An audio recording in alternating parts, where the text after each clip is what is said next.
You're watching TAG TV.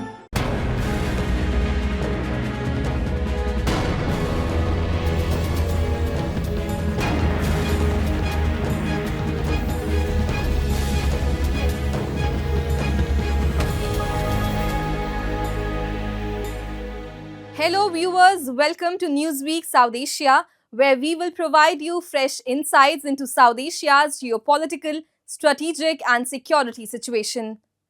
Let's take a look at the headlines first. Targeted attack on LET leader in Pakistan highlights deepening internal rivalries. From London to Geneva, Baloch movement amplifies rights concerns. And questions rise over controlled polls in Pakistan-occupied Gilgit-Baltistan.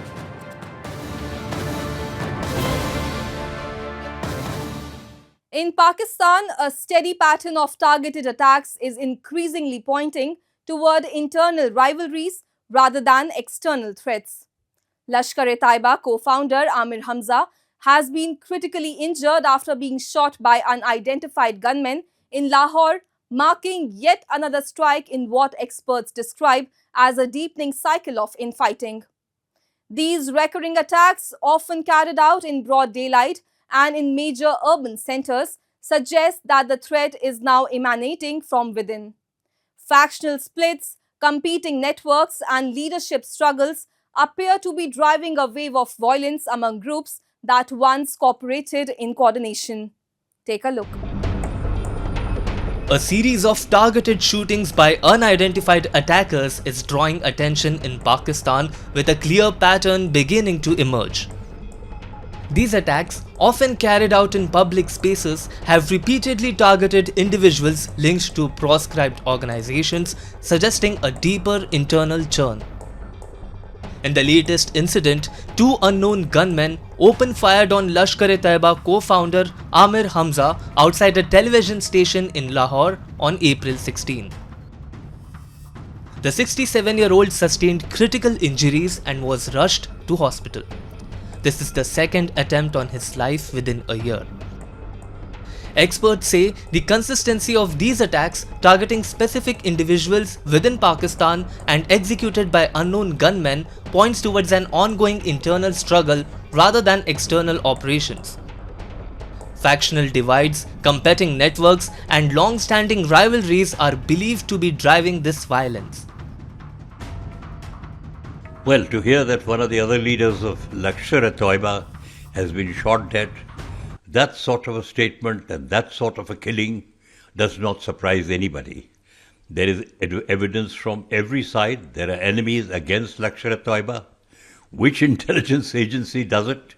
The blame goes to many intelligence agencies and the local infighting in Pakistan. So another Lashkar-e-Taiba leader being killed comes as no surprise to the world. Since 2020, several Pakistan-based terrorists were killed in targeted shootings across cities such as Lahore, Karachi, Rawalpindi and Peshawar. Many of these attacks followed a similar pattern. Unidentified gunmen, often on motorcycles, carried out close-range shootings and escaped without being identified. Just last month, Muhammad Tahir Anwar, the elder brother of Jaish-e-Mohammed chief Maulana Masood Azhar, died in Pakistan under what it was described as mysterious circumstances. He was known to play a key operational role within the outfit. Earlier in March last year, Lashkar-e-Taiba operative Abu Qatal, also known as Qatal Sindhi, was shot dead in Pakistan's Jhelum Sindh region. He was considered a close aide of Hafiz Saeed and was linked to the 2024 Riyasi attack in Jammu and Kashmir. Abu Qatal was the mastermind of attack on Ship Khodi Yatris on I think 9th June when Honorable Prime Minister was taking oath. If you recall him, only at that moment when swearing in was going on, he attacked that bus and I think 12 Yatris got killed and many were injured. So Abu Qatil, not only in this attack, he was involved in Butta Doria, VDC attack, many other attacks in Rajouri Poonch area, and he was actually engineering infiltration from Kotli launching pad across Rajouri Poonch. In fact, whatever you saw in Rajouri Poonch as the escalation last year was because this man was very active. Good that cleaning up is taking place of such rogue elements, and maybe Pakistan also gets relief from such people. The recurring pattern of these assassinations underscores a dangerous reality. Terror outfits nurtured on Pakistani soil are now turning on each other. What was once projected as a coordinated network is increasingly fracturing under pressure from internal distrust, leadership rivalries, and competition for control. For Pakistan, this wave of targeted killings raises serious questions about its ability or willingness to rein in groups that have long operated with impunity. The persistence of such attacks in major cities not only exposes glaring security lapses but also reflects the blowback of a policy that has for years blurred the line between state strategy and militant activity. As these groups implode from within, the violence is no longer confined to border regions. It is unfolding in the heart of Pakistan itself, revealing a deepening crisis that the state can no longer deflect or deny.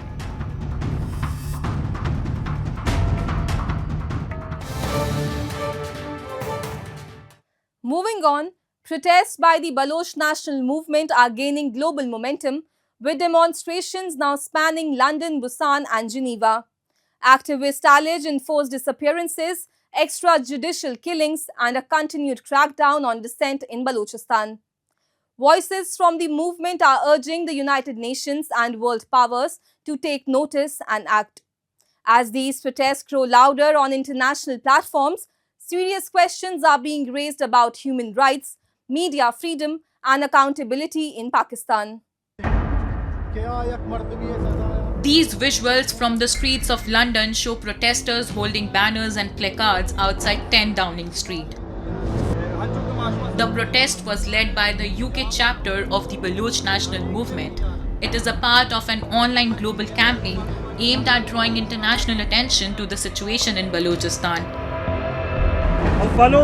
Protesters claim that Balochistan was forcibly annexed on March 27, 1948, and since then the region has witnessed continued repression and alleged state-led abuses. Today, we gather here to demand justice, to demand an end of Balochistan's occupations by Pakistan.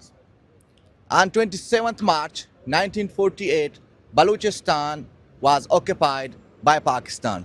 Since then, Pakistani state has been committing systematic genocide of Baloch nations. Baloch National Movement's Human Rights Department Pang last year documented 1,300 cases of enforced disappearances and extrajudicial killings of Baloch peoples. So, we demand from the United Nations, UK governments and United Nations Human Rights Councils our rights.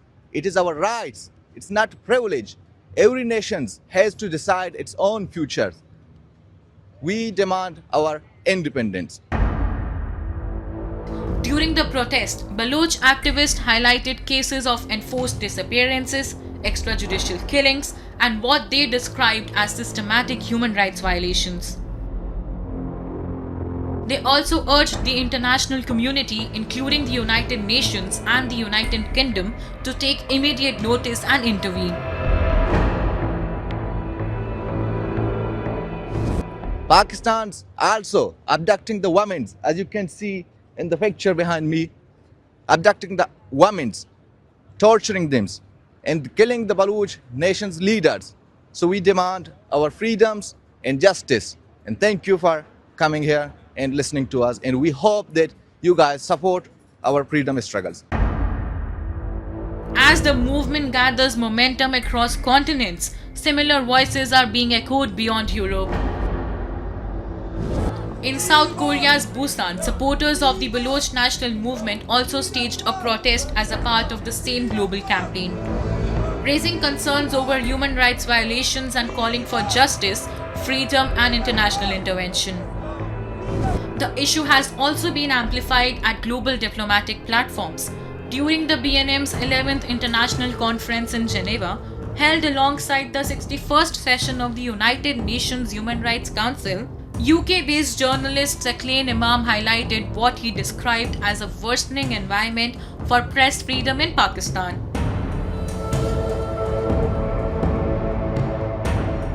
We are not allowed to report anything. There's a complete media blackout. I'm talking of today, and it is, especially it has gone worse since the passing of PICA Act, Pakistan Electronic Crimes Act, 2016, I think. So since then, there's no fair reporting, because either you may be lifted, which is in Pakistan called utha liya, or you are killed. Just last year, Abdul Latif Baloch, he was killed, and there's no, actually legal action against his murderers. And he's not the only one. There are many other journalists who have been killed. Just for fair reporting, they were killed. And no, not a single killer was ever arrested by any government of Pakistan's authority, by Balochistan authority. From London to Busan and Geneva, the Baloch movement is increasingly gaining international visibility.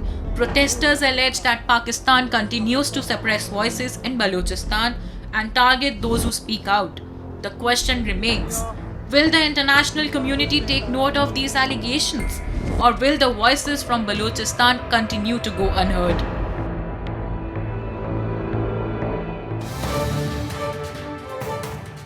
Pakistan's worsening energy crisis is now hitting its economy at the grassroots.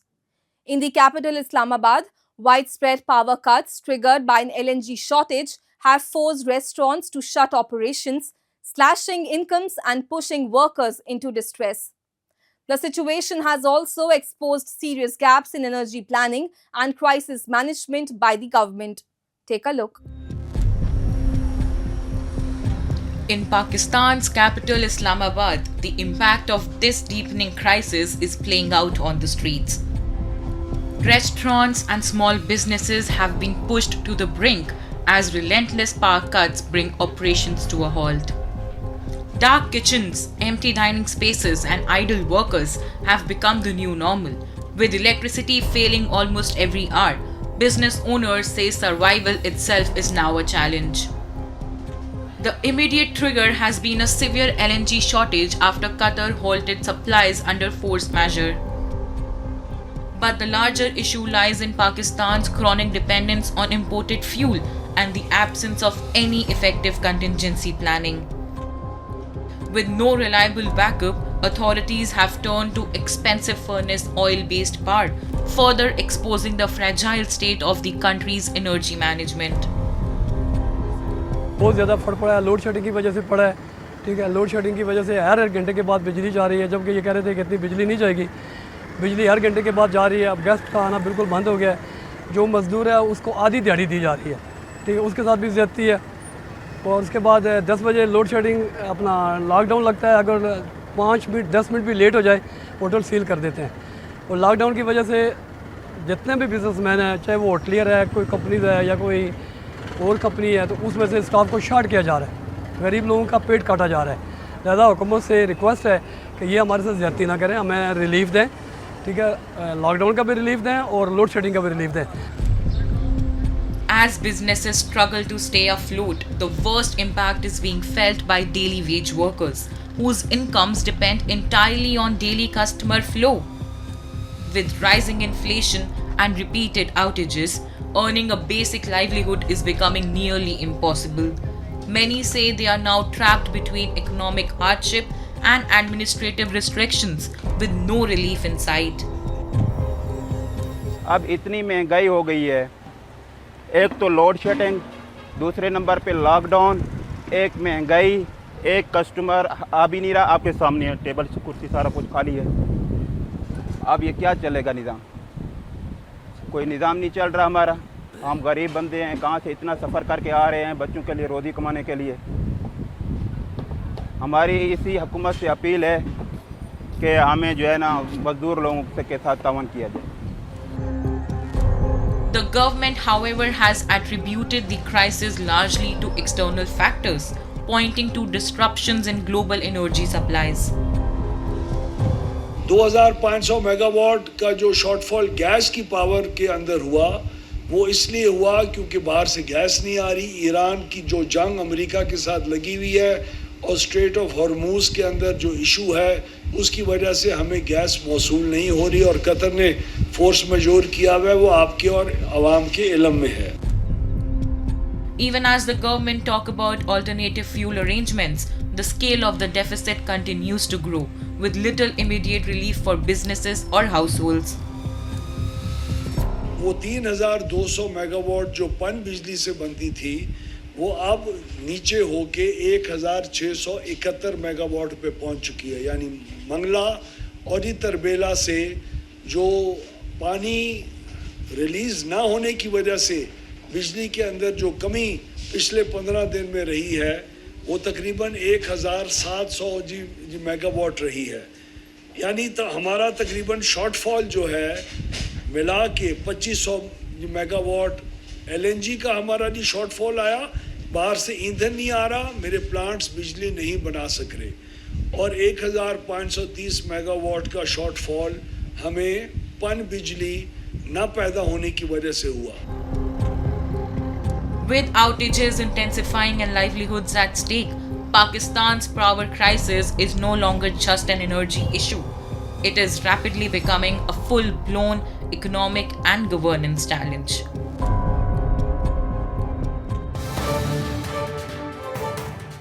Fresh allegations have surfaced over the electoral process in Pakistan-occupied Gilgit-Baltistan, with claims of manipulation, delays and lack of a fixed legal framework.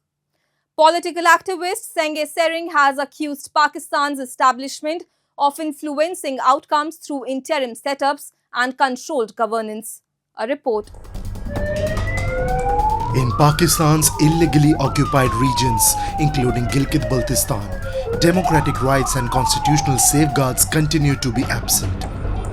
Despite repeated claims by Islamabad of development and representation, activists and local voices have consistently pointed to systemic political marginalization, lack of legal clarity, and tight control by the military establishment.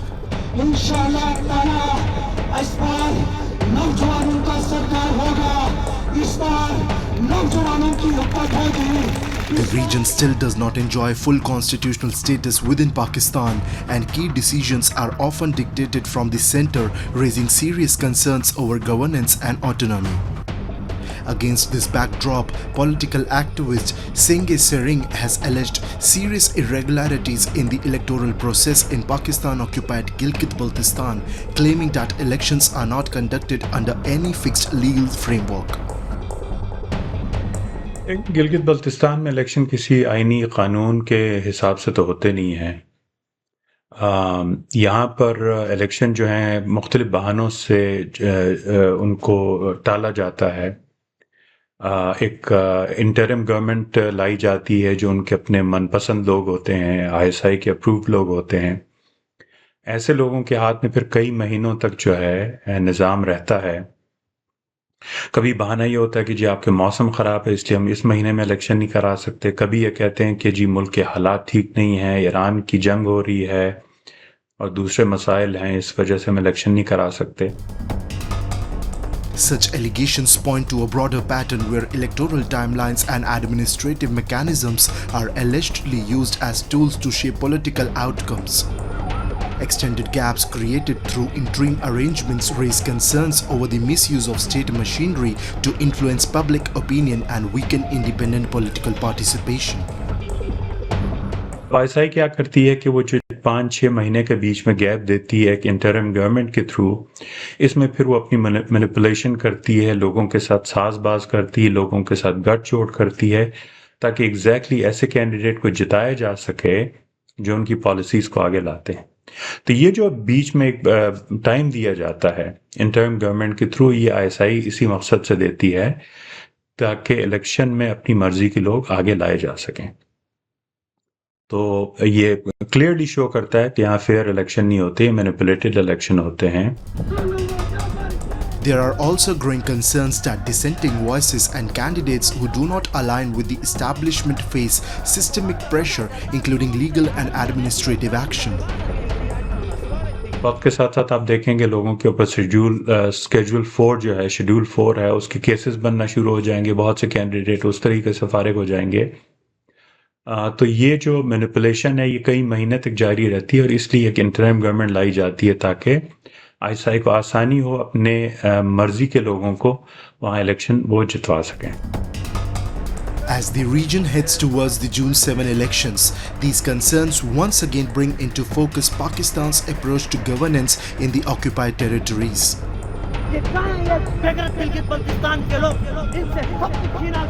Critics maintain that continued interference, lack of institutional autonomy, and reliance on controlled political setups reflect a deeper failure to uphold democratic norm.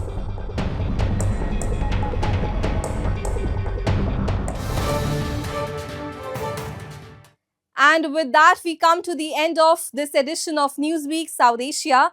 We will be back next week with more news, views and analysis from the subcontinent. Meanwhile, do keep writing to us at nwsa@anin.com. This is Akansha Parimu signing off on behalf of the entire team of Newsweek South Asia. Goodbye and take care.